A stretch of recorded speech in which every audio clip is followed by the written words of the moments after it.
10, 9, 8, 7. Wait, that's the wrong pay-per-view. Go home, PPG Arena. You're drunk. The following contest scheduled for one fall is for the NXT Championship.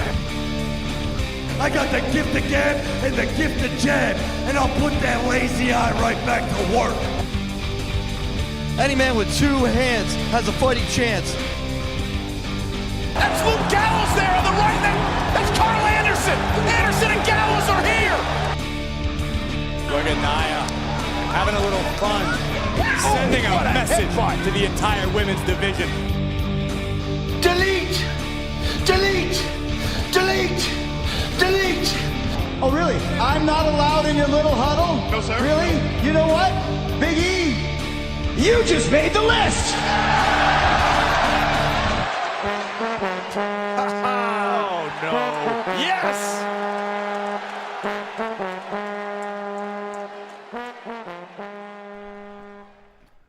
All right, Mr. Bean, how you doing, sir? I'm exhausted. Are it's ya? another one of those weeks where, like, you get done watching 5 or 6 hours of wrestling on Sunday, and then by the time Monday rolls around, like, after an hour, I'm like, I've watched enough wrestling for 1 week. But you kind of, you plow through it because in the hopes that you're going to see something that's going to really, like, fire you up and get you. But, and I'm not saying there were bad shows this week, because there certainly weren't. No, I thought they were pretty good. SmackDown was enjoyable. Raw had some really good stuff in it, and even Extreme Rules had some stuff that a week ago, if you'd have told me I was going to see some of it, I'd have told you, nah, never. Not in a PG era, for God's sakes.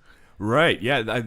Early on, the pacing of the matches was very interesting, right? Because it felt like, oh, here we go, another long show. Right. But you had a couple matches that were very short. Yeah. Or packed a lot of punch. Even if they weren't very short, they felt like they moved really quick. Right. Especially the turnaround between the Nakamura Jeff Hardy match and the cage match, I feel. Yeah.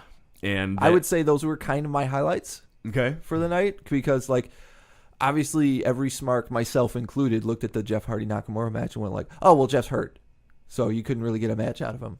So you fired that match off with like one shot. Mm-hmm. I'm also, as we all know, a huge fan of the Shinsuke Nakamura uppercut to the junk. Yes. So every time I see it, it makes me laugh. Yes, I was.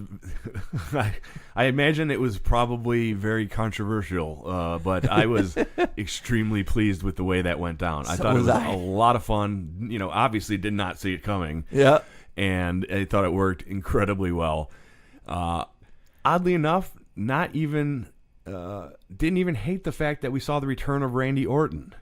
I didn't love it. Yeah, no, I wasn't thrilled. I was as usual. I was watching Extreme Rules with my girlfriend, and she does not like the Shinsuke Nakamura punch. Every time it happens, she's like, "Come on!" So that happened, and then Jeff lost, and I was giggling, and she was upset. And then Randy Orton came out, and neither one of us are a fan of Randy Orton. She was like, "Yay!" And I'm like, "What are you doing?" That strange moment when you're cheering for the arsonist Randy Orton. Exactly. Never forget that he burned down Bray Wyatt's house.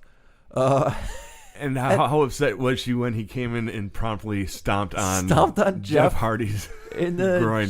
Stomped on Jeff's groin. Yeah, I expected the RKO out of nowhere. Honestly, I didn't expect the stomp. So that was cool that they gave me something I did not expect. I'm a fan of giving me something I do not expect. Though later on SmackDown, which we'll get to, Randy Orton gave me something I did not expect that I never want to see again. No.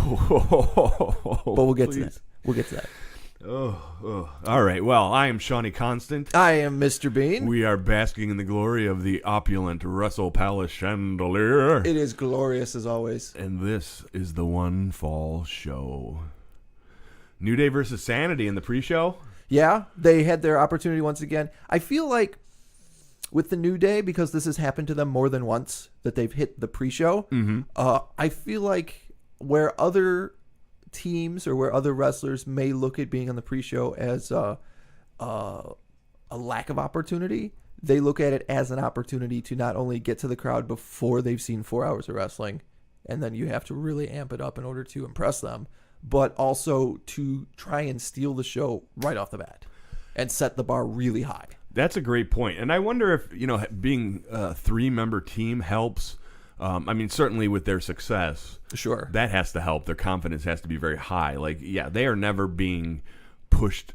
Well, I mean, certainly by the way that Vince McMahon runs his company, perhaps they're being pushed down the card. But it always seems to me as a fan, I don't ever feel like, oh no, here the New Day is getting crushed. I feel like, oh yeah, they're just reloading. Yeah, they will be back. Even with them losing their match on Sunday, like, that's fine. They're still the New Day. Sure. Yeah, there's no reason to believe that. And Sanity could end up being great. Sure. They've got a lot going for them. There's a lot of potential there. But yeah, it's not a feeling like, right. They're here to take our jobs, right? Yeah, exactly. It's not kind of like watching Dolph Ziggler be the entrance guy to every NXT talent coming through, SmackDown last year. Where Right. It's like, okay, well, obviously, excuse me. Whoa, indeed. Whoa, indeed. Forgot to mute my phone there. But it's not like looking at Dolph Ziggler being the entrance guy and being like, oh, well, they don't give a crap about Dolph Ziggler, obviously. Yes. They just feed him to the new guys over and over I always again. think back to Ryback where he tried to keep that positive spin and he put that belt on that said pre-show stopper. Yeah, right, right.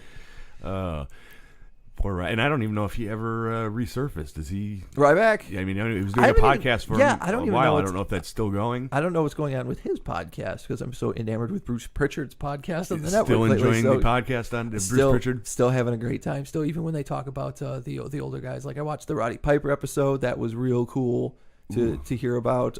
There's an episode about John Cena. Oh, really? Where they talk about his early career leading into what is it? And he told a story about John Cena that is disturbingly similar to a story Chris Jericho has told on his podcast about John Cena. And the moral of that story is that John Cena is the guy who will get you fucking wasted at the bar on any given night and drink you under the table, but then make sure you are tucked into bed and get home safe every time. Every time. Chris Jericho had told some story on his podcast, I think it was a year or two ago, about them doing an overseas tour and John Cena just drinking him under the table and then waking up the next day to being still in his clothes, his street clothes, tucked into bed with John sitting across the room in a chair, just scrolling through his iPad, just waiting for it, just making sure he was okay, with a glass of water on the table and, a couple of times, just like, holy crap, John Cena is a good dude. Here we've all been talking about how John Cena will bury your career, but really he'll just bury you in the warm feeling of alcohol and a nice tucked, nice burrito baby tuck job in the bed. Exactly. Exactly. Oh, that's nice. But that's what I was going to say about the New Day too. We were talking about, you're a huge fan of factions, and I think one of the things that we've never really talked about when it comes to a faction, which I think is a definite plus to having a 3 or 4 or even a 5-man team, is that the capacity for injury and pulling you off TV goes down. Yes. When you've got somebody, hey, one guy bust his shoulder or his knee or he's got a back problem or something like that, so he's not going to be available to get in the ring and wrestle for X amount of time. Hey, we got 2 or 3 more other guys. And that's always cool. I remember, we have talked about it because what was it, last year, I think right after the Superstar Shuffle or Shake-Up or whatever they want to call it, they moved the New Day, and I think the reports were that Kofi was hurt, and they pulled the whole team off TV, and we were both like, what the fuck? Yes, when they went over to SmackDown for the first time. We weren't seeing them. I think Rusev also. Yeah. And it was like, well, wait a minute now. When you coincide their absence with this shuffle, you start to get nervous. Right. And, that's when they came back with the ice cream cart and slowly worked their way to the brilliance that is the pancakes. Which now they've been firing into the crowd like shurikens. Yeah, friggin', I think it was on Tuesday, Kofi fired one into the upper deck. That was very impressive. He's been practicing. Yeah, you. I know you've in the past worried that Kofi, as he's aging, could injure himself out of the industry. And, right. But no, he's still hale and hearty, being able to fire pancakes into the upper deck. Yeah. No, it's real good. It's real cool to see. It's I wonder. We said when breakfast cereal was going on, I think we ruminated like, what's next? What's that? And the answer was pancakes. Now I'm to the point now. I was like, we got to be turning the corner on pancakes eventually. Sure. What do you do after pancakes? Bagels? I don't know. Donuts? Maybe move on to lunch. Maybe lunch is a great meal. I do enjoy me some lunch. Yeah, lunch is good. I like lunch.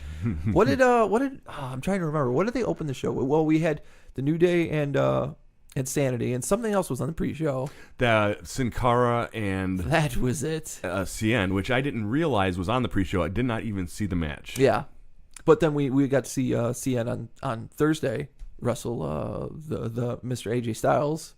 Tuesday, but yes. Or I'm sorry, on Tuesday. On Tuesday. I'm so used to SmackDown used to be on Thursdays, like a decade ago. That's where my mind is at today. It was good. It was the kind of thing I said when they wrestled on SmackDown a week or two ago, the Cien and Sin Cara. They've obviously been doing this in the house shows. They've obviously been working this match out in the house shows, and it shows, and it's not bad. It's a good match. It's just unfortunately two guys that haven't had a lot of TV time dedicated to them, so it's hard to be invested. Yeah, Cien being essentially new from the NXT he's so incredibly talented as a worker. And I'm glad that they kept his valet. Yeah. Zelina Gomez. Yep. I think that works really, really well. And but again, we have this thing where you bring up an NXT talent, you put him on a squash fest, and then inexplicably, like, I guess they needed something for AJ to do, so let's have AJ break his streak and basically say, okay, well, now your career actually starts. Like, you've got this good run. People went, ooh, who's this guy? And they're like, oh, he's the guy who's going to get crushed in an insignificant Tuesday. Sure. On a day we can't even remember. And, I mean, I don't imagine that there is a rivalry to be had between them. It'll be real interesting anytime soon. He and AJ. Yeah, no, it'll be real interesting if they decide somewhat like Jinder Mahal to just to see it. Somebody backstage made the decision that Cien almost has made it to the next level, but didn't bother to tell us as the fans. Yeah. You could. I mean, it's certainly not impossible that we'd see someone. And I think, unlike Jinder, who is not a bad wrestler by any stretch, but he's an old school brawler in a world of internet smarky, indie fans. And right. Cien, I think, is more capable with his lucha background of that high energy, absolutely exciting style that would enthuse people a little more outside of whatever demographic they're going after, right? Like, right. But yeah, I think Cien almost is. He's got a ton of potential, and it's very interesting. He was in NXT for quite a long time, alongside No Way Jose. Yeah, and just to see how the two of them are they're both getting their TV time, but the way in which they're getting their TV time is so vastly different. Like, I don't know where No Way Jose goes from here. Like this gimmick didn't work. I mean, we said it before.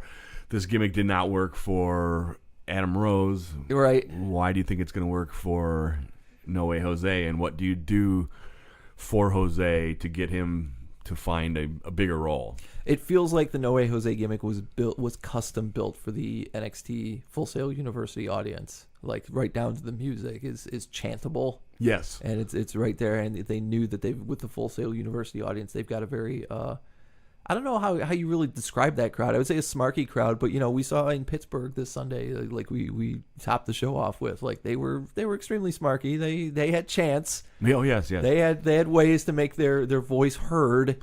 Yeah, I think with Full Sail, you got that unique. It's like you are Smarks, but you're also there every 2 weeks. And there definitely seems to be respect. Yes. For the wrestlers that are there. Like, yeah, they might chant a significantly mean thing in a particular heel wrestler, but they're doing it at the heel wrestler because they know the heel wrestler wants a reaction.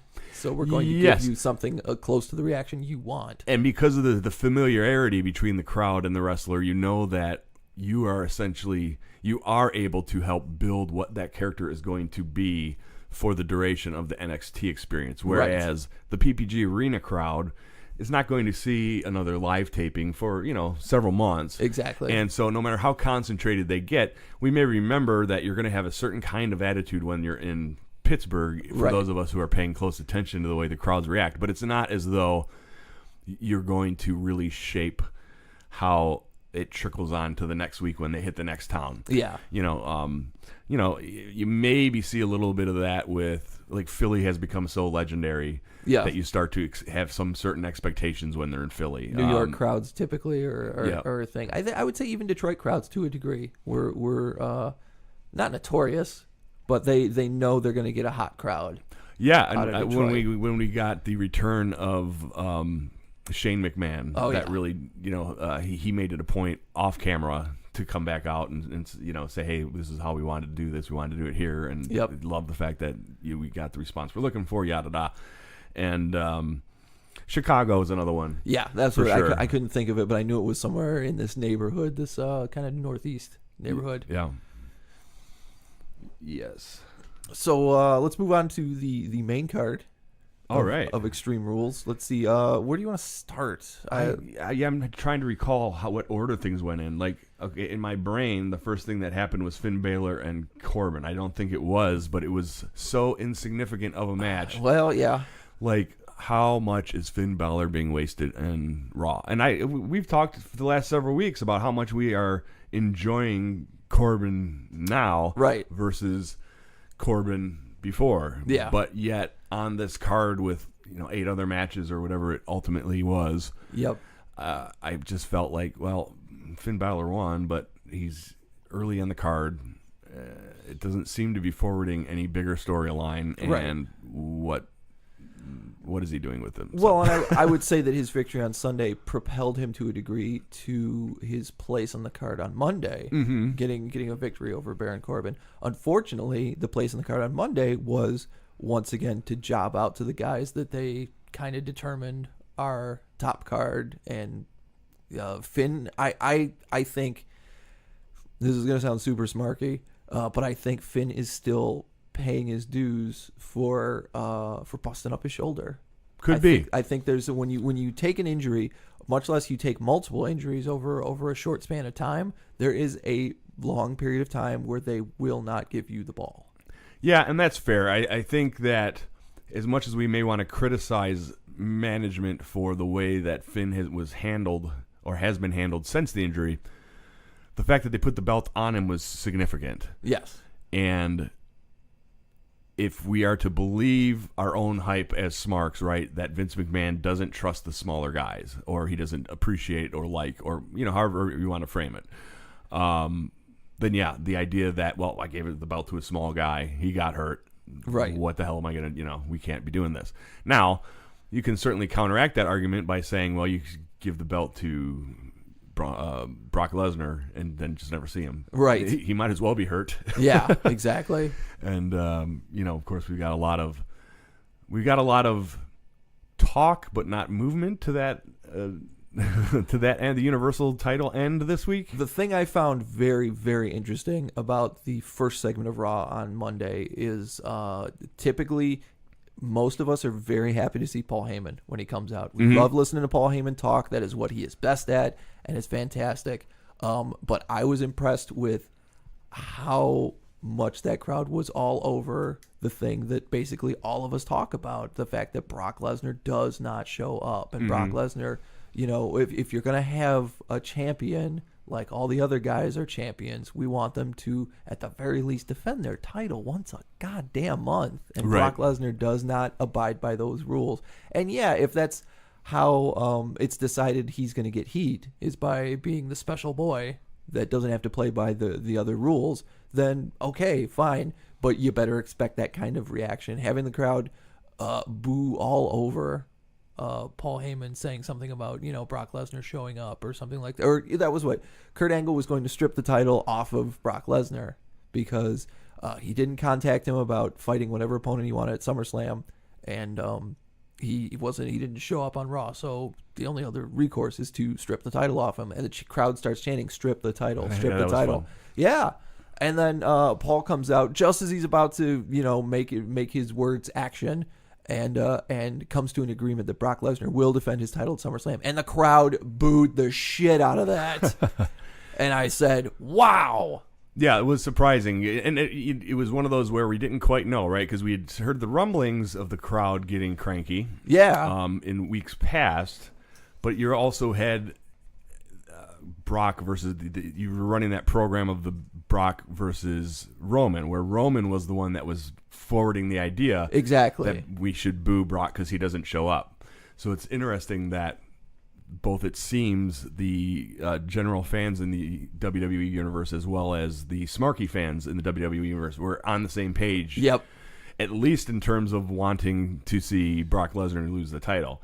Now, what they're hoping, I'm sure, is that swings around and that leads to pay-per-view numbers and box office and Roman being over. Right. Roman being over is what I was trying to get to, and now that I don't know is going to necessarily you're going to get the schism again, right? Where everyone agrees that they don't want Brock, but that doesn't mean that we want Roman. Yeah, and so we're still seeing that, right? We're still seeing despite the fact that Roman was pushed down the card significantly for the last pay-per-view, right, and made to appear that he was no longer being given top considerations. We then have him lose to Bobby Lashley. You're like, okay, well, this is very interesting, right? And then on Raw, we're going to have 2 3-man matches to see who gets to, and then who wins those matches. Bobby Lashley and Roman Reigns. So you have a giant dog and pony show that really is just forwarding the same storyline, trying to trick us into believing that we're going to get a story. It's like, okay, well, that's what I was about to say. Is like how funny would it be if Vince McMahon is backstage cackling like a madman when we boo the fact that Brock Lesnar is actually going to be at SummerSlam, because it was all part of his plan to get this kind of heat on Brock Lesnar. Right. From the entire WWE universe, both the smarks and the regular fan that just watch the show and enjoy the characters and whatever. But yeah, let's talk about that particular match, because we were pretty much convinced Roman's going to close out this show because he's Roman Reigns. Mm-hmm. It's going to be Roman and Bobby, even though this match is for nothing, except for bragging rights. Like, they're going to close out the show. And I remember midway through the show, after seeing Kevin and Braun saying, well, they gave us this because they know in 2 hours we're going to shit all over their main event. Right. So this, I think that match was next. Bobby Lashley and Roman Reigns was almost immediately after that. I'm like, oh, really? And then going through the card as the night went on, I'm like, well, what's the last match? Well, what's the last match going to be? We'll get to that. Like you said, Monday night we divert into 2 3-man matches. One was Elias, Roman, and Finn Balor. Finn Balor. Excellent match. Absolutely great match to start the show. By the end of that match, when they had hit the finishes, even somebody like myself was watching that match going, wow, anyone could win. Yeah, I agree. Even Elias, who I enjoy thoroughly, but he doesn't deserve to dip a toe in the pool of fighting Brock Lesnar. Right. Like anybody, Finn could come out of this match, Roman could come out of this match. And it ended up being Roman, and we're like, damn it, Finn. Damn it. Yeah, and it looks so close, right? You got the coup de grace, and oh, here we go. I greatly appreciated when they brought up the fact that in a triple threat, disqualifications are not on the table, and we got to see Finn lay into Roman Reigns with that chair. Got to see a little bit of aggression out of Finn Balor. It's like, you want to turn Finn heel? We're still going to cheer the fuck out of him. Yeah, we're just going to like it more. Yeah, right. And then we got to the end of the night, and it was Bobby Lashley, and I don't remember who else was in that match because it doesn't matter. Bobby Lashley won that match, and if I was Bobby Lashley, I immediately on Monday night would have said, "I just beat Roman Reigns last night. Why is he even in the conversation? Yeah, well, why the fuck did I fight him last night? What the fuck is that?"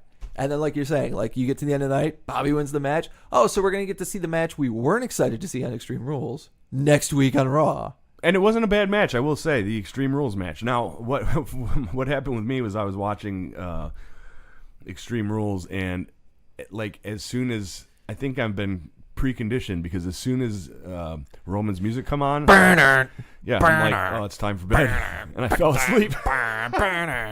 But it was only the middle of the show. I'm so used to like WrestleMania and SummerSlam, every other event where it's like, I've seen a lot of wrestling, and now it's the Roman match, and I just decouple. Like I don't care, so whatever. Let everyone else get angry. I'm just going to go to bed. I love the idea that Roman Reigns' music is the reverse of like an alarm that wakes you up, and it's an alarm that lets you know it's time to go to bed. It's time to go to bed. But I did watch the match the next day, and it. Not a bad match. Not bad at all. It delivered. As I've said before, I'm not a Bobby Lashley fan because the minute you hand him a mic, he just sucks all the air out of the room. But I will never, ever take away from his physical ability in the ring. Bobby Lashley has the capability to deliver in the ring on any given night. Agreed. That is the best thing I will ever say about Bobby Lashley. But I will say that for sure. But once again, like I said, seeing it in the middle of the card, I'm going through the rest of the night going, what the hell is the main event? what are they going to do for is the main event the Iron Man match? Is that what's going to be the main event? And it was. It was. Well, let's talk about that in a minute. Let's talk about the rest of Extreme Rules first of all, because I see you got the list and you're crossing stuff out, and it's like cross out Braun Strowman and Kevin Owens, and we have to talk about Braun Strowman and Kevin Owens in a steel cage. That was fun. First off, we got to see what we wanted to see, which was, are they going to is Kevin going to have any kind of chance competing against Braun Strowman? And, he was able to outsmart some of the stuff you would expect, right? The bull rushes into the corner you got to see. But he was able to he had that one devastating super kick that knocked him off balance. Yeah. And that's one of the first times that we've seen Braun, has... Typically, Braun goes to a knee. Yes. Like the Big Show or the Great Khali or any big man will do. Typically, if they get staggered, they go to a knee. But we also know that Braun is somewhat more physically capable than most big men. Yes. So yes. Braun is very willing to throw a drop kick. Braun is very willing to go to his back because he's just going to get right back up. Yes.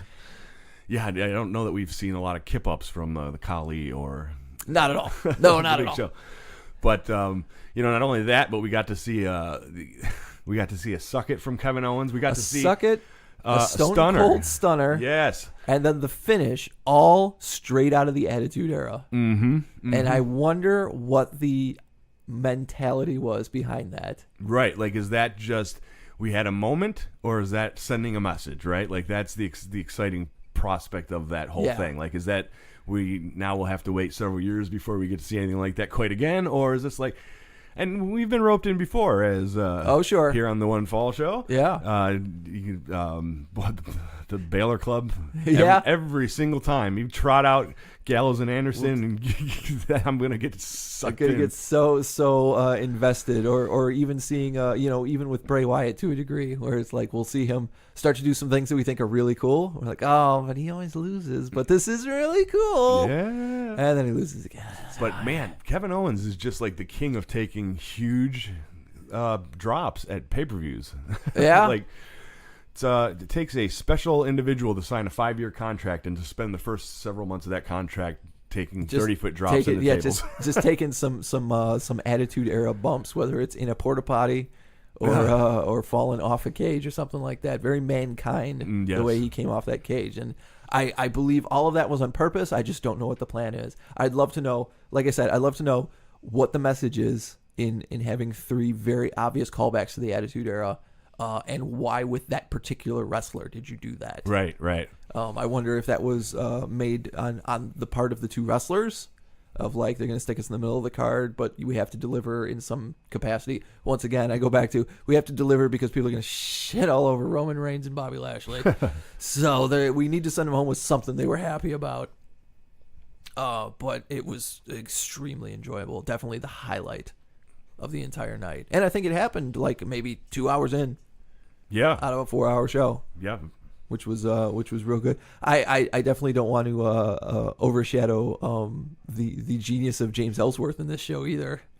No, that was a high point as well. But before that, let's go to the tag team matches. Okay. Bludgeon Brothers versus Team Hell No, and the Deleters of Worlds versus the B Team. First off, the B Team. The B Team wins. The Team of Bees. The Team of Bees. Still undefeated. Yes. And how much fun is that? How much fun is that? It's really hilarious. I wonder what you do with them when you can't tout the fact that they're undefeated. Like, do they go from the highest of highs to the lowest of lows when they finally take that first loss? Right. Yes. Yes. I think they do. Or just for comedic value, or how do you handle it? Which is funny. I saw somebody really funny over the weekend say something about they reinstated Hulk Hogan into the WWE Hall of Fame, and somebody said, well, now that he's reinstated, does that mean that we're going to get to see Axelmania again? Ooh. Still has not been eliminated from the 2016 Battle Royal. That's true. Absolutely. They're real fun. They're both Curtis Axel and Bo Dallas are by no stretch bad ring workers whatsoever. No. So it's real fun. And once again, it's like we said about I said about the New Day about 20 minutes ago. When the New Day loses, they're still the New Day, and I'm still happy. I'm still going to be happy to see them. Having the Deleters of Worlds and not be the tag team champions does not at all make me less interested in them. No, the only problem I have is that it means that we almost for sure will see them less. I want to see them every week. Right. That's the only concern I have there because of the way that the tag teams are just essentially disregarded. Now, it looks like the B team is going to be going after the Revival. Yeah. They were a day or two before the event. There was some back and forth on Twitter, and said, "Hey, once we win these title, boys, then it's on. Coming for you." And it looks like they're leading up to that, which makes sense as we saw the sort of. It seemed inexplicable that the Revival was facing the Roman Reigns and Lashley during that whole those shenanigans, right? And but that's sorry to interrupt, but that's what I mean before about somebody like Andrade Cien Almas coming in and having a handful of matches against a lower card guy and then immediately fighting AJ Styles. Like, that's not how you build a new talent. What they've done with the Revival over the last month, that is how you build new talent. That is even putting them in such high profile matches as Lashley and Roman. Essentially, the matches aren't for anything. They're furthering Lashley and Roman's story. But if they can get the rub just by being in the ring with those two guys and then go on to face the tag team guys, as a wrestling fan, I believe that now. Like, I've seen these guys on TV a couple of times and they fought some major talent. That's an excellent point. Yeah, because you're looking at the details of how they compete against people who that they're not ready to compete with, right? So it's like not necessarily do you win, but how do you stand, can you hang? Do you take the first Superman punch and you're just out? Or, hey, we had 3 matches or 2 matches, we won one of them. And whereas with the CN, where it's just like squash, squash, squash, squash, and then like, all right, cool, so you can beat the first person out of the crowd, maybe not Ronda Rousey, but the first. you can take down Sin Cara. Yeah. But then, that's just so strange to me. But yeah, I agree with you, and it's about time that the Revival's getting some kind of push. I agree. Once again, much like Finn Balor, they are smaller guys, but they are guys that more than prove themselves in NXT as tag team. And I would say some of the best tag team matches I've seen were them in American Alpha or them in what was DIY? It? Yeah, DIY. Yeah. Were some of the best tag team. Even guys that small versus the Authors of Pain, they put on good tag team matches. Yeah, well, they made it clear in interviews and just in their general presentation how much they go that old school, we want to be tag team wrestlers. Yeah. And we focus on creating a story that shows that we are a solid unit, right? Yes. So neither of them are going, whereas, Cass and Enzo were always linked together as the team, but you had one guy was the one was the other. You're waiting for the hot tag, yada da. Right. Whereas it's like, no, these are 2 guys that are on. They are Team Revival. Yeah. No, I don't look at either one of those guys. Like, I can tell the difference because one has a funny mustache and is bald, and the other one is not. But at the same time, like, I can't really tell a difference in either's styles. Their styles are very, very similar when they're in the ring, but they're also really good at doing those classic heel, tag maneuvers where it's like, pulling the guy off the apron just before the hot tag happens, or distracting the ref just before the tag happens, and then pointing out that the wrong guy is in the ring. Yes, and either one of them can do either part, exactly, right, at any given time. Whereas with most tag teams, one person's, for lack of a better word, the alpha, and one is the, yes. It's almost as though that eventually these teams are going to be split up, and which one is the favored? Who's going to be the Shawn Michaels? The strong push. Yeah, for sure. But the Leaders of Worlds and the B team were a fantastic match. The Bludgeon Brothers and Team Hell No, I thought did exactly what the match needed to do. And I think they told a good story in that having the segment backstage explains how the Bludgeon Brothers are going to overcome a team like Team Hell No. Mm-hmm. If you can injure the big guy, then it's 2 big guys against the small guy. And, as much as you love whatever small guy it is, whether it's Daniel Bryan or Finn Balor or whoever, logistics dictate that he's not going to be able to keep up with 2 big guys. He might squeak a victory out, but it's less likely. Right. Yeah, that was an interesting. The whole scenario was interesting. How okay, well, Daniel Bryan, I guess, you've always had the David versus Goliath thing with Daniel Bryan, and this week you really saw the announcers starting to push that with Finn Balor, which makes me believe that there's something bigger coming down the line. I would hope so. Because boy, how many times did they mention how small Finn Balor is this week? Right. And that's normally our job. That's not normally what we get from them. For sure. And to see, he got to put on the fierce. It was, I thought, a little strange that you have Kane come out and first off, it's very entertaining to me how late stage Kane, and I'm sure this happened all along the way, but I just don't remember it as clearly. But where it's like, okay, so he's the devil's favorite demon, but he's wearing a medical boot to hobble out to the ring. Very, very funny. But you have him come out, you get the big pop, but then really in fairly short order, the Bludgeon Brothers just handle both of them and win the match, and retain the titles. Like, how well? So Daniel Bryan is 99% of that team.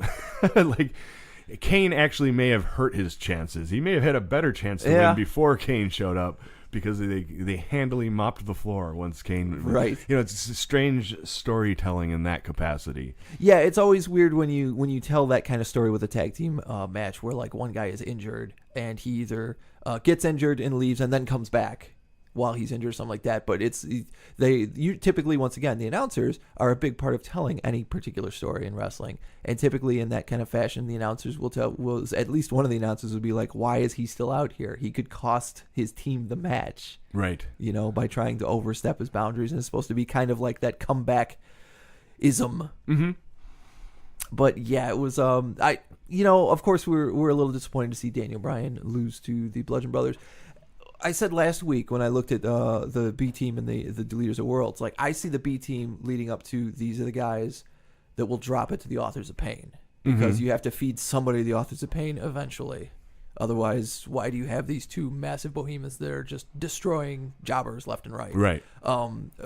In the reverse, you got these two massive dudes in the Evil Luigi Brothers that I don't really see where that story's going.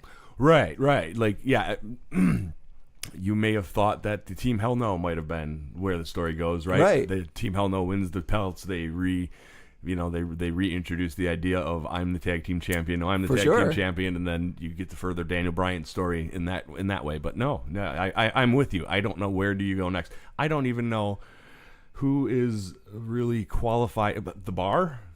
I would hope comes so. back out of nowhere. And yeah, I mean, they're another team that we have not seen on TV in over a month. Yeah, that I would hope that people are seeing in house shows, because both Cesaro and Sheamus. I think you said it last week or the week before. When you have Cesaro on your roster, how do you not put him on TV every week? I don't get it unless taking time off, which I have not seen or heard anything about that. Right. So the due diligence on my part, I suppose I could look to see if they're appearing in house shows. As far as I've seen on Instagram, they're watching a lot of soccer. They're watching a lot of the World Cup. That makes sense. Them and Rusev are having a grand time watching the World Cup. So Rusev, AJ Styles, and I know it's the big title, but let's just get to it anyway. Fun match, but as you predicted, really just a stopover for AJ, and as you said, as we've discussed, I don't think that AJ's next match, which was against Cien Almas, doesn't like. So where do they go from here? We did not get to see. No, we got this furthering of the Rusev Day storyline. So tell us what happened in the match, and let's go from there. Okay, well, I think Rusev has nothing to feel ashamed about. Even after losing the match, he put on a hell of a show. And in this entire month's worth of program, whether it's on the promos or physically, I think he's shown that if you give him the ball, whether it's a Intercontinental or a U.S. title ball or a World Heavyweight title ball, he will run with it. Mm-hmm. However, he did come up short, and the reason he came up short falls on Aiden English removing the top turnbuckle to one of the turnbuckles, and so that Rusev could use it to drive AJ into and win. And unfortunately, it worked in the reverse. Rusev ran headfirst into that turnbuckle, and that pretty much cost him the match. Yes, and we had the awkward moment where Aiden English shows up on Tuesday to apologize to Lana, who again seemed to kind of be Russian and kind of not. Yeah, she decides when she wants to have the accent. It's such a very... I think it's because she rolls the R when she says the Rusev. Yes. She says it like his family would say it to him in Bulgaria. Right. Which is an echo to the Russian character, but then when she's talking normally, she's just talking normally, but she says Rusev so many times. Yes. It's like, oh, what is going on? I can't put my finger on who you are. But yeah, I don't feel bad for Rusev, even though he did not win the big title, because I expected this to be a stopover for AJ Styles, and I think the fact that we are seeing a furthering of the Rusev Day story on SmackDown leads us to believe that Rusev is not going anywhere. No, that is correct. Agreed. Now, do you think that do we accelerate to? Are they ready yet for Aiden versus Rusev to be a program? Or my concern is that you just have a one-off match and then you tie up the Rusev Day storyline, and that ties up Rusev again, and then we have to wait another year for Rusev to come up with a new gimmick and come out of the woodwork, right? I would like to see whether you're going to do the one-off, whether it's just going to, 1 week on SmackDown, it's just going to be Rusev versus Aiden, and Rusev's going to beat Aiden, and then that's the end of him and Aiden being together. I would like to see Rusev move into a program with the new U.S. title champion Shinsuke Nakamura, because we fucking love chanting Rusev Day. Yeah. He can once again, like we were saying about Finn Balor turning heel, we're still going to love him. Rusev can be as heel as he wants to be. We're still going to chant Rusev Day. Because he's got charisma, man. He's got the reverse Bobby Lashley of charisma, man. Because you wouldn't expect Rusev to be as funny as he is, but boy, oh boy, yeah, boy is he. It's very interesting how they work so hard to maintain the integrity of the heel and face dynamic, right? Like we saw, we did not see Bobby Roode on the main card, Extreme Rules card, but we saw him come out to face. I'm having trouble remembering who it was. He came out for the Intercontinental. Oh, that's right. Yeah, Dolph Ziggler. And they put on a fairly long match that didn't really seem to be furthering much of anything. Right. First off, the fact that you and now I've jumped ahead, but let's just roll with it. You bumped Rollins out of the IC title hunt on Monday by putting him in the... Yeah, I believe he was in the Bobby Lashley match. He was. And then you have Rude come out, but they're talking about the idea of making Rude, and this is more internet hubbub, but the possibility of Rude becoming a heel. Right. But they're worried that he will be too over because of the music, so you'll have to change the music. If you're going to make him a heel. Much like they did with Shinsuke. Yeah, and it's all very, like, why are you trying so hard to control that? Like, yes. It's sometimes it feels like they forget that Stone Cold Steve Austin, one of the biggest personalities ever in wrestling, never stopped wrestling like a heel. Right. We just started cheering him. Yes. And, I think there's obviously, because, it is a multi-million-dollar company with stock and everything like that, they definitely don't want to just leave shit to chance. They want to have control over as much of the product as they can. Sure. So I'm sure that's where a lot of that decision-making comes from. But it does feel sometimes like they forget that, like, sometimes you just got to roll with the crowd, man. Yeah, like if everybody wants to pay you to make Rusev your biggest hero, right? Take their money. Yeah. Like, what is the problem here? He's still under contract. It's not as though your contract is any, in fact, you probably have him longer on a lower contract because he comes out of nowhere. Right. It's a very interesting dynamic. And same with Bobby Roode. Like, to me, he was using that music, and he was an excellent heel in NXT. Yes. His best work was done as that heel and at the end of his run in NXT. Yep. The word on the street has always been that Vince McMahon didn't see how you could be a heel with that music, and so therefore you had to bring him in as a face. He's had a completely uninspired run. I think did he maybe had the U.S. title for a minute or two? Maybe. And if he did, I forgot it. And so now you're trotting him out to maybe just put on a. It's very hard to tell on some of these matches as we're working through them. Were they one-offs or are they things to come kind of matches? Right. And I guess you always hope that every segment means something down the line.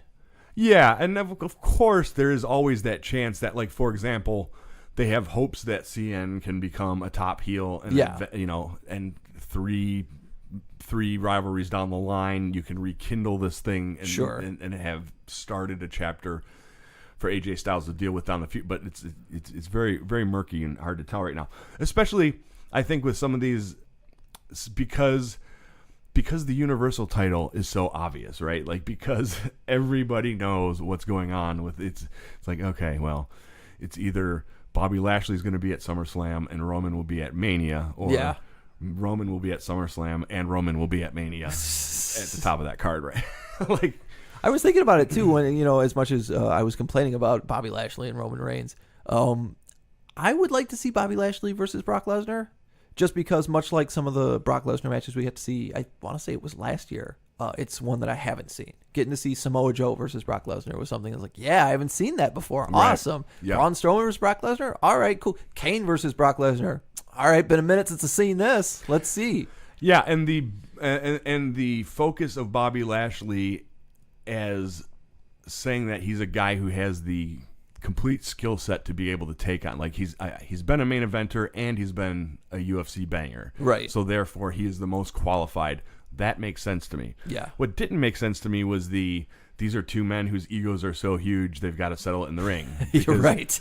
All we really saw of Bobby Lashley was him being very humble, as doing a lot of smiling, as Sami Zayn shit all over him, and then just it wasn't ego. It was Sammy was all ego, and Bobby Lashley was the humble smiler who just carried the huge, speak softly, carry a big stick. Right. And then immediately turns around and it's like, oh, he's not speak softly and carry a big stick. He's the huge ego guy that can't stand to be on a. And it's like, okay, you're really moving this thing along in a very strange fashion. Yeah. Now, if we do go into a program where we get to see Bobby Lashley and Brock Lesnar doing promos going into now, that becomes something that I agree. I believe it's compelling. There's some gravitas to it because Lashley does have a history, right? Because he's just a big, giant, ripped up dude. That works potentially. I agree with you. Yeah, though I'm really interested to see if, much like the crowd has started to do with Roman Reigns, will they just boo him out of the building whenever he wins or something like that, a la John Cena years ago. If Brock Lesnar has shifted to that to most crowds, where, like, if we go to SummerSlam and no matter who Brock Lesnar fights, he retains, is the crowd just going to boo him out of the building?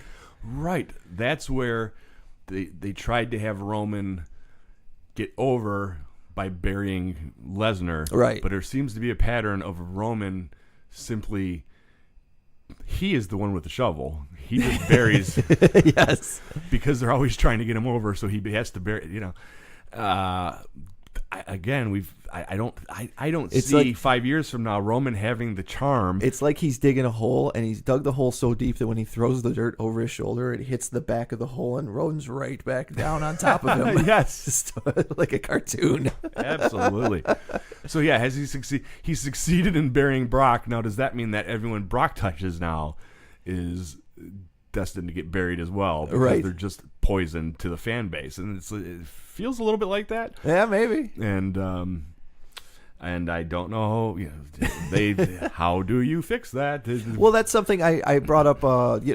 Sometimes here's a quick plug. Sometimes I'll talk about wrestling on the other podcast that I do on WRAF.com, their podcast page, Nerd Radio. Usually right before pay-per-view, I've got a couple of friends that work at the station that are also wrestling fans, and we'll talk about wrestling or something like that. But that's something I brought up to them that I thought would, it's a universal question.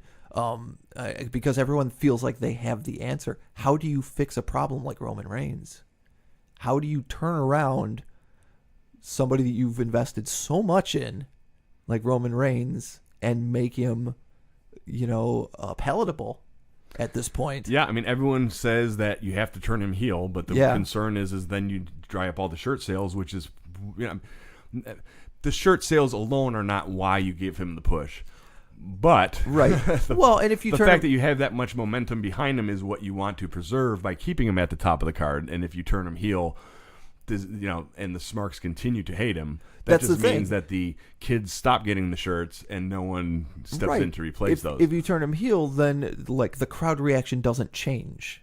We still boo him. Right. It's just now we're supposed to be booing him. Yes.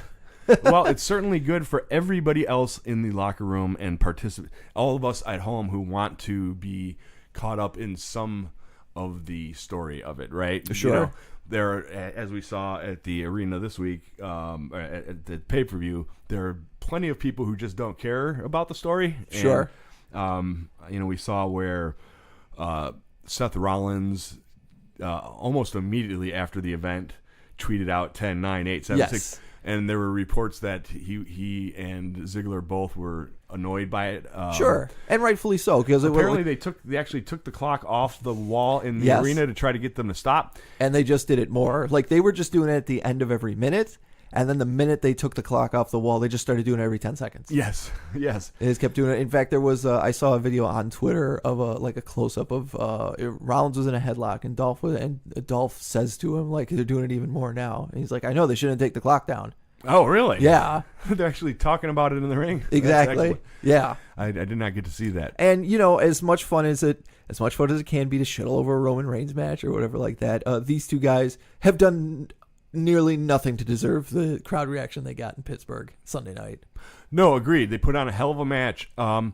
Although, just because the crowd is doing something weird doesn't mean that as a professional, you have to kind of do your job, right? Absolutely. Like, you may have 20,000 in the arena and 10,000 of them are being clowns. Right. But why would you let that,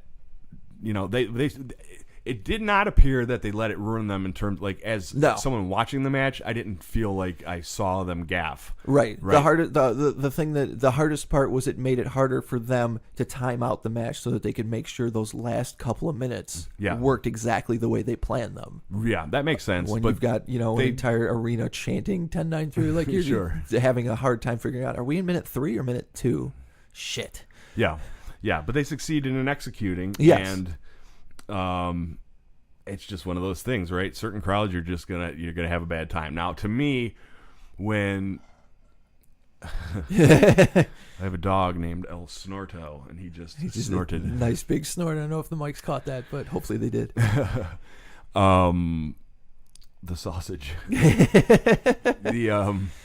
But it was like I said, they did not deserve that. They put on a great match, but I think it falls victim to the idea of the 4 to 5 hour pay-per-view. Like you think logistically, if you're giving a live crowd 4 or 5 full hours of wrestling, that you're absolutely giving them their money's worth. But like I said at the top of the show, even just watching TV, 5 hours of wrestling on Sunday, by the time I get to hour 2 on Monday of the 5 hours you typically give me every week, I'm exhausted.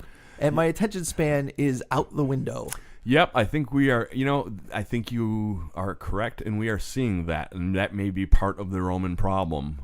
And we've seen it now because no doubt that Rollins is over as over can be. Oh, for sure. But yeah, people are just cranky after that much time sitting in one of those stupid little plastic seats. Right.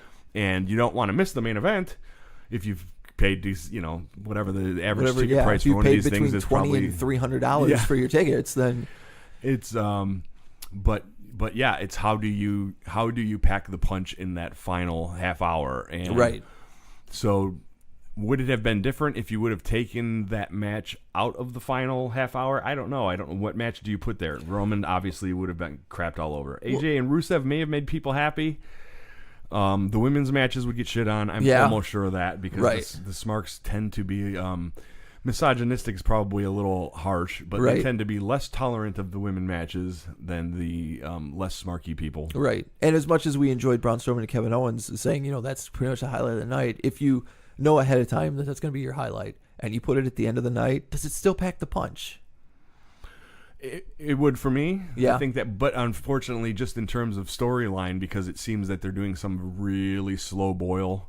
Sure. I still think they're doing some very slow boil with this whole, whether it's factions or not, there's no doubt that we're going to see again at some point the Authority, right? Like, I would imagine. You got SummerSlam coming up. Survivor Series is a couple months after that. WrestleMania, at some point in one of the big four, you typically will see a return of Triple H and or Stephanie McMahon. Yes, and there's been the Stephanie McMahon's personally appointed constable of Yep. Monday Night Raw. That and keeps her name on the show every week. The Ronda Rousey stuff Yep. was all punctuated by the rivalry and how she was signed by Stephanie McMahon, Yep. but there's shenanigans taking place there. And I firmly feel that Ronda Rousey's place in the women's division on Raw, if they're smart, is a ongoing part of the Stephanie McMahon Ronda Rousey story of Stephanie McMahon losing at WrestleMania and then deciding, okay, I can't take you on face to face, so I am going to poison the well from a management position by making sure every other woman hates you. By immediately giving you, like, by sending Nia Jax, by putting, the bug in Nia Jax's ear, hey, you never fought Ronda Rousey. By, making sure that Ronda is in the main event picture almost immediately. It'll make everybody else jealous. No one will be your friend. Right. No one will like you. And you have her going just completely bonkers. Again, we see her going into Rage Veil this week. Yeah. Coming out of the... Shocking. She bought a ticket and wasn't able to stay in the seat. Teaching fans everywhere that if you don't like what's happening in the ring, the best way to handle it is to attack everyone involved. No, that's a bad lesson. Do not teach fans that in 2018, man. No. It's been a while since we had a really good fan jumps the guardrail and gets pummeled by a wrestler. Yeah. On a Monday Night Raw or something like that. But Eddie Guerrero's infamous for destroying a fan that came over the rails. Chris Jericho has done it multiple times. Yeah, and Chris Jericho, and I agree with him, but Chris Jericho on his podcast makes no bones about the fact that if you come over that rail, I don't rail, know what's happening. I don't know that you're there for good reason. Yep. There was a famous tennis player that was stabbed by a fan. Yeah. During I think Wimbledon. But yeah, he's like, you're not on my script. Yes. And so you are a hostile. If you come over that guardrail and you are not part of the show already planned, you are fair game. Yeah. I hate the idea that in this day and age or something like that, somebody, because it's going to happen, because we get very passionate about wrestling and some of us don't really know how fake it is. Somebody's going to jump the guardrail and not so much hurt a wrestler, but get bludgeoned by a wrestler and then turn around and try and sue them. Yeah. Oh yeah. I no, dude, this is one of those accepted rules. Yes. Yes, we absolutely love to hate certain wrestlers, something like that, but you do not physically touch them. The minute you put a finger on a wrestler that you've been booing for whatever reason, they now have full reign to punch you dead in the face. To just punch you. Like Daniel Bryan promises to do to The Miz one day. Fair enough. Hopefully SummerSlam is when we're going to see it. I was shocked that Miz did not play a role in the match on Sunday. Mm-hmm. I said it last week. I was convinced this was just furthering the Miz and Daniel Bryan story so we could get that at SummerSlam. We got the new reality show, Yep. Miz and Mrs., So and they were it's, probably off promoting that somewhere. I would imagine. Yeah, absolutely. But I also feel like, you got to do that story, and you got to do it sooner rather than later. Mm-hmm. I don't want you to build it until WrestleMania. No, I don't either. We now is the time. I agree. Yeah. I don't know what else you do with The Miz. Not that anything you do with him is going to be bad, frankly. No, I if mean, you decide that we watched him feud with the New Day a month or two ago. Yeah, and it was hilariously funny. His Daffy Duck or Coyote, Wile E. Coyote like antics. Yes, with the pancakes. No, I want to see Daniel Bryan and The Miz in 3 or 4 weeks at SummerSlam. And it does, much like Shinsuke and AJ, it doesn't have to be the last match that the two of them ever have. It could be the beginnings. Sure. You can have the match at SummerSlam and then build towards an even bigger match at WrestleMania. Agree, 100%. I'm cool with that, but give me a match somewhere in the next couple, because this has been building since Talking Smack 2 years ago. Yes, for God's sakes. Yes, and it's something that even when we didn't know Daniel Bryan was going to come back, they did not let die, right? We just kept hearing him say, "I'm going to punch him right in the face." Right in the face. And we didn't know that Daniel Bryan would ever get that opportunity. So now that you have that opportunity, for love of God, don't let it slip through our fingers. Jump on that shit for sure.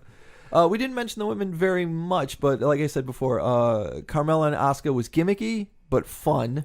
Very fun. with James Ellsworth. Yes. It was very, very fun. It was funny when he was hanging. He came down to the ring wearing about 7 bandanas on his jeans, like on the lower legs of his jeans. And a giant puffy coat, which apparently made the people not realize that he could easily slip between, the referees did not realize he could easily slip through not only easily slip through the bars, but could be carrying all manner of illegal weapons. Just raining down weapons all match long, which was fantastically funny. But then the reason he had so many bandanas is so that they could actually attach one to the cage. So when he tried to get out of it, he would be hanging by one leg, upside down, like a James Ellsworth pinata for Asuka to kick and kick and kick. Did you notice when he was hanging upside down, his giant hoodie came up and you could see the pads that he was wearing around his midsection? No. To make sure that Asuka could kick him as hard as she wanted to and it wouldn't, break a rib or something. I did notice that she was wailing on him. Oh, but yeah. I did not see the pads, so that's good to know. Because, he was like a pinata. And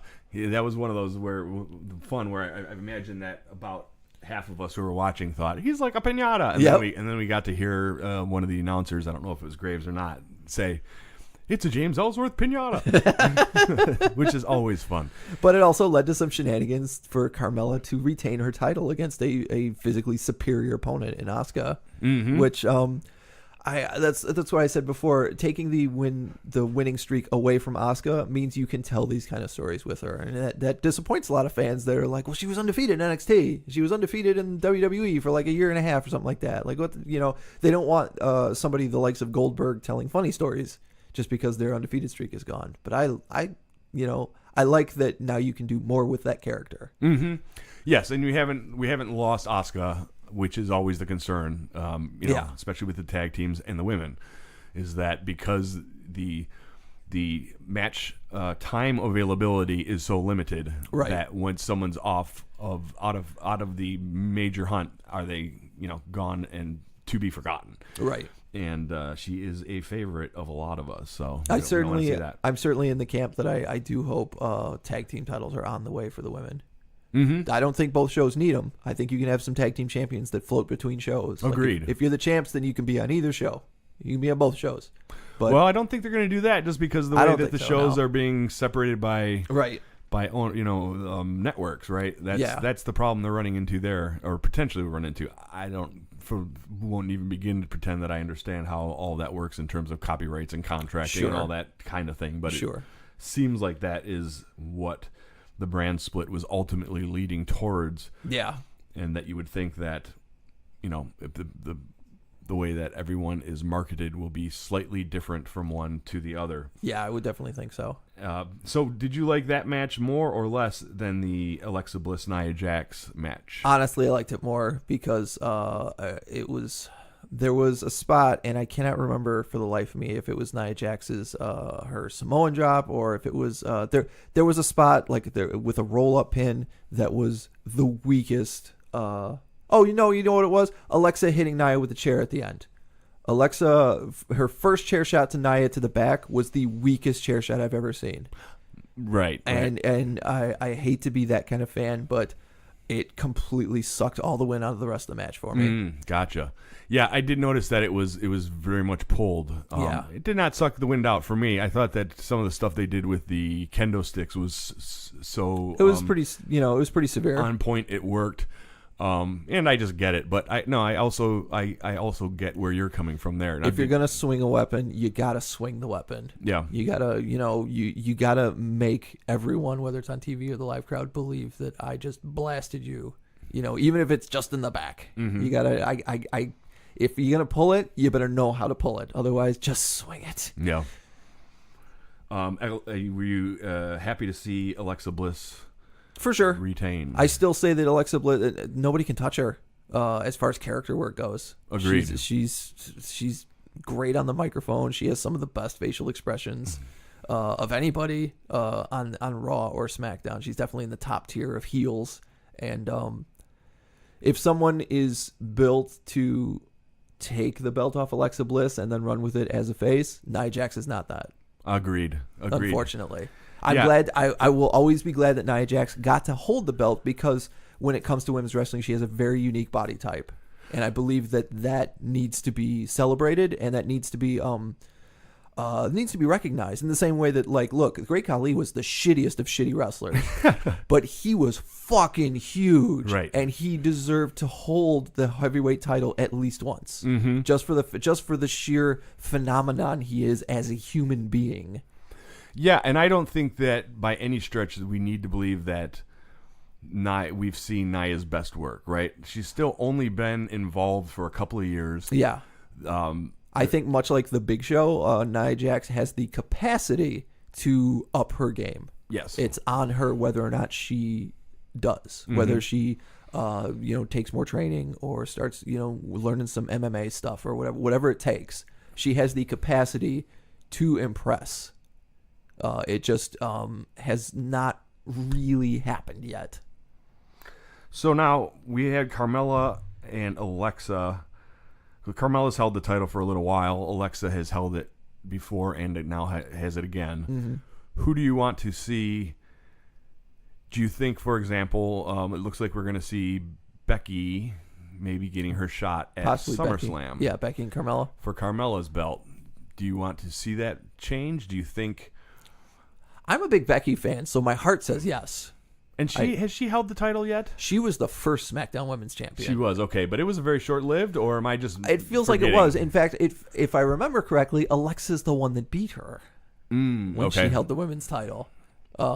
Because that was when Mickie James came back, and Alexa was dressing as El Luchador in that brief program. That was very brief, yes, yeah. okay. And then when Becky finally unmasked La Luchador, it was Mickie James.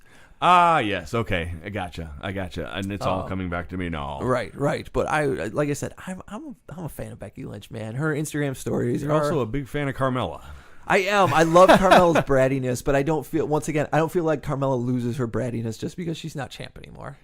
No, that she's like Cobra Commander. She can continue to have that whiny, nasally delivery and foil heroes. Yeah, exactly. Until the cows come home. She can not be the champion, but still beat somebody like Asuka or Charlotte, and then just not shut up about it. Yes, yes, and I don't think she's not quite as multidimensional as Alexa has proven to be.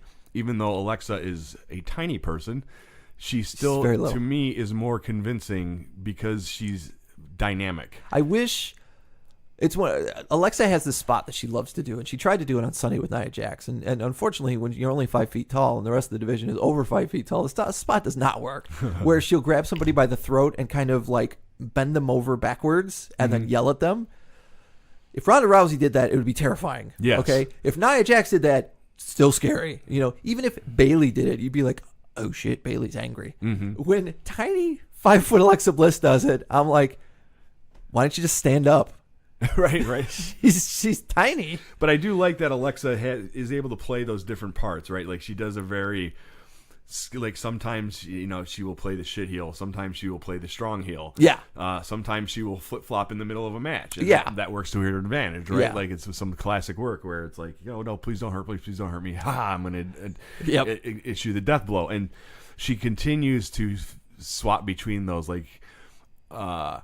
Just the manipulative heel, right? Yeah. Like that's really what she is, and I feel like on Raw, the like we're saying, looks like it's gonna be Becky and Carmella at SummerSlam. I feel like on Raw, you are buying time until Ember Moon has to face Alexa Bliss. In the same way that you, once Asuka hits the roster, you are buying time until Asuka's in the title picture. Agreed. It feels like the same thing over again. Yep. Yeah, not only has Ember Moon been getting the time, but as we pointed out week after week, we love what she's doing. And absolutely. I assume that's pretty universal. And I have to say, as much as I love Ruby Riott, Ruby Riott getting injured is the best thing that has ever happened for Liv Morgan and Sarah Logan. Yes, they have solidified themselves in a very interesting way, right? Whereas the Riot Squad, so then they started becoming very bratty, and now they're sort of splitting them into whereas Liv Morgan is the super brat. Yes. And well, as we heard about 1,000 times, Sarah Logan is the Sarah Viking. Logan is a Viking, yes, but a very bratty Viking. And, Yeah. No, and like she's strong as hell too. Yeah, she like Liv Morgan consistently jumps on Sarah Logan's back and just rides her out to the ring. Yeah. Like like she's her battle horse or something like that. Like it's an amazing it's amazing to see these guys kind of hit on the next gear in their careers, and I can't wait for Ruby to come back and to see the three of them kind of move forward. But like I said, we've not only have we gotten to see Ember Moon over almost 3 weeks now on Raw, put on great shows with both Liv and Sarah Logan, but we've gotten to see both Liv and Sarah Logan grow into themselves. And oddly enough, off the back of Ruby Riot's gimmick. Yeah. Which seems to be, you would assume with the tattoos and the black hair and just having a very unique appearance. And we did see some, I think they did a vignette at a tattoo parlor in her NXT days. Right. You would assume that the Riot Squad, wild punk rocker is her gimmick. Right. And she has not really gotten very far with it. And her two cohorts now, it almost looks like she has ushered in two potential superstars. Yeah. With her gimmick, but not benefited herself Right. from that whole experience. So it's Right. a very unique journey that she's been on so far, and it will be interesting to see, as you say, when she comes back. Right. Because, like all factions, like eventually they're going to go to war against each other. Sure. And by the time Ruby Riott has to face Liv Morgan or Sarah Logan, where are they going to be as far as what they can do in the ring? How good could those matches possibly be? Yeah, because they've run so far with the baton, and the fact that, as you said, with New Day, losing Ruby Riott has not prevented them from getting... Yep. That just gives them more ring time, which is going to make them get further ahead in terms of their ability than Ruby, who's now on the sidelines. So right. Do we see that gulf continue to expand? For sure. I think that covers just about most of Extreme Rules, if not most of Raw. Yeah, no, I think, and we're over an hour, so we can call it quits whenever. I think that it'd be. Dan, did you see the as you said, Hogan came back, Sure. reinstated into the Hall of Fame. It was reported that he had appeared at the show. There was some rumor that he might actually make an appearance on TV, Right. which he did not. Backstage, there were suggestions that Titus Oneil had not an altercation, but sort of flipped out. Was not happy to see him. Was visibly upset and sort of stormed out of the situation. As the timeline goes, we then saw the New Day release a statement, which I thought was very, not only very wise in its crafting, but very potent. They were like, "Hey, look, we don't like it, but we have a job, and we are very good at our jobs, and we're going to continue to be very good at our jobs, and we're not going to let this nonsense detract from us. But we also very clearly do not like what we've seen out of this situation." Sure. We then have Titus in the later released a statement himself, saying that he did not that as the events as described did not go down that way. He did not actually have a chance to interact with Terry. He used his government instead of the Hulk Hogan name. Sure. Essentially said, as the New Day, I'm here to be a role model for my kids and for the people who want to appreciate me. But he also was fairly clear that he was not enthused by the idea. And also, he went on to suggest that what happened was that Hogan had gotten a chance to present his case to the locker room, and apparently in that did the exact same thing he did publicly ages ago when this first came out, which was say, "I didn't know I was being recorded," which is like the worst apology ever. Yeah, that's not an "I'm sorry." I thought that I could be the awful human being that I am because I was doing it in private, where it's like, I thought I could be your racist grandpa because no one was listening. Yeah, what a very, very strange. But do you have anything to comment on any of this? I do. I saw the New Day statement. I had not seen Titus Oneil's statement. Both statements are very wise in the fact that, like you said, they're statements essentially saying, "Look, I have a job to do, and I'm going to do my job, whether I'm happy with somebody else who works here or not." Mm-hmm. And that makes a lot of sense. The thing I've seen a lot on Twitter are people saying, "Well, look, if you can reinstate Hulk Hogan, then you can put China in the Hall of Fame. God damn it." Well, that's fair. And yeah, I agree with the thought process of the reason they've said before that they can't put China in the Hall of Fame is because all it takes is 30 seconds on Google to find the fact that she did porn. And in the PG era, they don't want that out there. Well, you now have reinstated a guy who, within 30 seconds, has a sex tape and has said some terrible things on a private recording. At the same time, somebody else I know brought up the fact that the Page had sex tapes that got released. Xavier Woods was in them. Mm-hmm. And they still have a job. Rollins, Rollins, not sex tapes, but he had the. Shawn Michaels, way back in the day, man, did some shots for Playgirl wearing nothing but the Intercontinental title. Wow, I didn't realize that. There's rumors that even Ric Flair may have been up to. I would not be surprised. There may have been shenanigans with Ric Flair. What? No, never. I do want to say I also get the idea that do you reinstate Hulk Hogan? Yes, because you cannot underplay the contributions Terry Bollea made to the professional wrestling business. Mm-hmm. We would not have a professional wrestling business like we have in 2018 if Hulk Hogan had not happened in the 80s and much of the 90s, in the same way that Stone Cold Steve Austin is also. And while China did make some very significant contributions to the professional wrestling business, nothing like the contributions of a Hulk Hogan. No matter. Sure.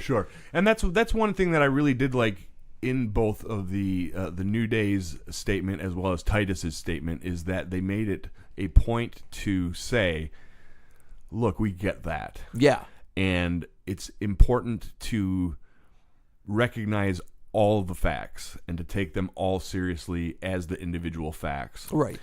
And I think that's an important thing that we don't necessarily see in these early days of social media. I mean, I know it's been almost a decade of social media, but boy, it's been so fast and furious, this shift in culture, that it is interesting how we create this schism of two giant mobs, each of who is willing to ignore the other half of the data, right? Ignore half of the information. Yeah.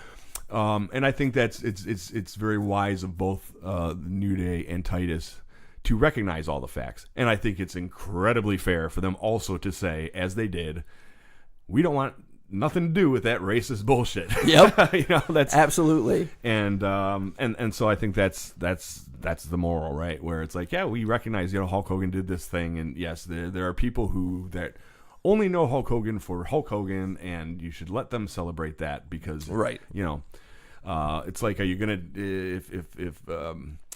well, it's just who the mega faces appeal to, right? It's a lot of oftentimes disenfranchised people, right? Like on a very early episode, I may have made an unfortunate joke about John Cena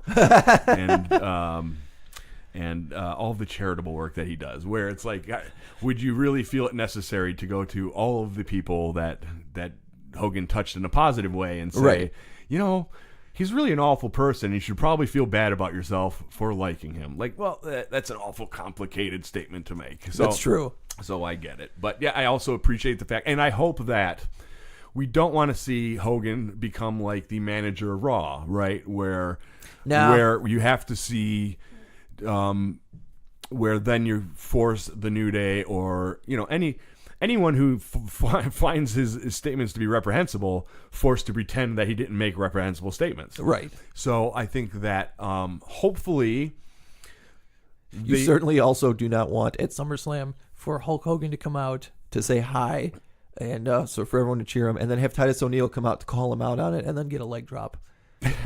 No. That's bad booking. Don't do that, Vince. No, and you now run the risk, and I think that in some ways this is where having a very powerful statement released like this is valuable, is now because the issue is so high profile, you now run the risk of the crowd chanting something unsavory. That's very if true. Hogan comes out, which makes him so toxic that even had they planned to use him on television, now they may not be able to. And you did that in a very constructive way, with very well-stated cases by the New Day and Titus Oneil in this particular case. So I don't remember who I'd seen say it, but somebody had said that Hogan's appearance in the Andre the Giant HBO special back around WrestleMania was actually a calculated plan to try and rebuild the brand of Hulk Hogan. I can see By that. having him in that and having him talk about Andre and having a nice Hulk Hogan. And this is where it's unfortunate, I would have to assume that there have been many people of color who have had positive interactions with Hulk Hogan. Right. And I'm not trying to make the case that you can have one terrible, terrible day and that just gets a free pass. Yeah. I'm not a Hulk Hogan fan per se, and I am not going to make it my business to condemn or to advocate for him. For the both of us, it's not an issue that touches us on a personal level. However, it is something. Grossness does, sure. I am very, very clearly want to state I am opposed to the grossness of it. But yes. In terms of do I feel that I need to? Yeah, it's not. You were much more of a Hulk Hogan fan as a child than I was, so you would be more connected to it. And you were following during the Monday Night Wars, right? Whereas when I see the Hulk Hogan, Hollywood Hogan stuff, I'm sort of like, ugh, whereas a lot of people that was like the Reigns heel turn, right? Where they think that would be, but very interesting. But I think do we both agree? Do we want to see him on TV? Do you feel a need to see him on TV? I don't. You know how I want to see him on TV? I want to see him doing stuff on the WWE Network. I want to see people. I want to see him taking interviews on stuff that happened previously in his career. I don't feel like I need to. It makes sense to have him in the documentary with Andre because of WrestleMania 3 was perhaps the singular biggest moment in professional wrestling history. So how do you not have him? Exactly. Why would you? And that's where looking at all facts is important, right? Yes. You can't have. You can, but you would be doing a disservice to the Andre documentary if you don't touch on that moment. If you don't talk to Hulk Hogan. That's why he is so much a part of our hearts and minds. Right. Is because of that moment and what it did for professional wrestling. And it's a fascinating conversation. We could probably go on for another hour just talking about the idea of when you have somebody in the entertainment industry and they do something reprehensible like that. Like, does that degrade the work that they've done in the entertainment industry that you have enjoyed, and how do you process that? We've seen that largely over the last couple of years with the Me Too movement and with a lot of the celebrities, even before the Me Too movement, that would come out that they've done some terrible things. Whether it's in Hollywood or whether it's in the music industry or something like that. And you have to. Everybody personally has to look at, whether it's the record albums by this artist that did this terrible thing, or whether it's the movies that this guy was in, and you're like, how do I feel when I watch that movie now? Can I even watch that movie with that guy in it that did this terrible thing, or is it just absolutely ruined? Can I listen to this record that, as growing up as a teenager, that I thought was, it changed my life kind of thing? Like, now it's totally different because I found out at the time this guy was doing this terrible thing. Yeah, and it becomes a huge quack. Like you said, we could discuss. I mean, we could do a whole podcast series about it, right? Because I have done some things that I'm not proud of. I think I hate to admit it, Mr. Bean, but I've done some things I'm not proud of. Right, and that's the thing I always think of when it comes to these kind of things is that, as we get older, I feel like we discover that there are gray areas. It's very easily in our youth to be like everything is a black and white issue. Everything is yes, no. Yep. Everything is positive, negative. Everything is right or wrong kind of thing. And as we get older, you start to discover that, there are billions of human beings on the planet. And everyone is trying to make their way, and we all make mistakes. And some of those mistakes are huge, and some of those mistakes are very small. Yeah. If you're going to judge a human being on just based on their mistakes, then nobody's going to pass the muster. Right. But it'll be interesting to see how this Hulk Hogan thing goes forward. And does he show up at SummerSlam? Does he show up on Monday Night Raw? Does he, show up on the network? Last time we saw him was Ho Ho Hogan, right? Where he came out as Santa Claus. I think that sounds about right.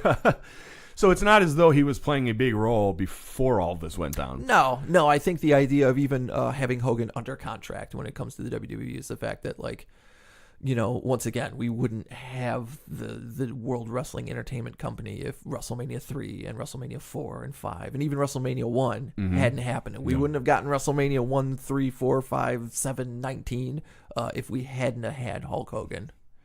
Agreed. But big ups to, in my mind, to the New Day and Titus for the way that they handled it. I think 100%. they handled it 100%. fabulously. Very professional. Very professional. Without sacrificing their values, which is huge. Right. But, we'll be back next week. All right. And we will not be professional. No. Absolutely not. And we may, in fact, sacrifice some of our values. Yeah, that could happen. So where can people find you, Mr. Bean? I'm on Twitter at CHZUCKBean. You can also find The One Fall Show and Shonny Constant. At Shonny Constant. But find us The One Fall Show on Facebook. It's been heating up a little bit. I appreciate you been sharing some stuff on there during my unique time I'm going through. Right. Well, and we had fantastic interactions with our fans on Extreme Rules Day. Yes. Just absolutely fantastic time chatting with you guys. And we didn't get to touch on it, but there was the top 50 wrestlers as represented by Japanese fans. Oh, yeah. Voting in a Japanese wrestling magazine came out. I got that from sometime occasional listener Jace in Australia. Yeah. And thanks to him for posting that. And thanks for people for interacting and for a few people who have been sharing our live links on Facebook. Sure. That is so much appreciated. Hit up iTunes, give us a couple stars. Yeah. We appreciate it. And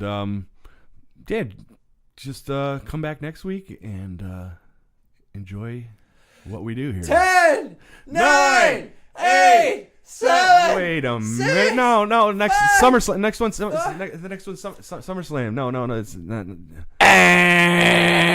Have fun. Be safe. Don't fall in the.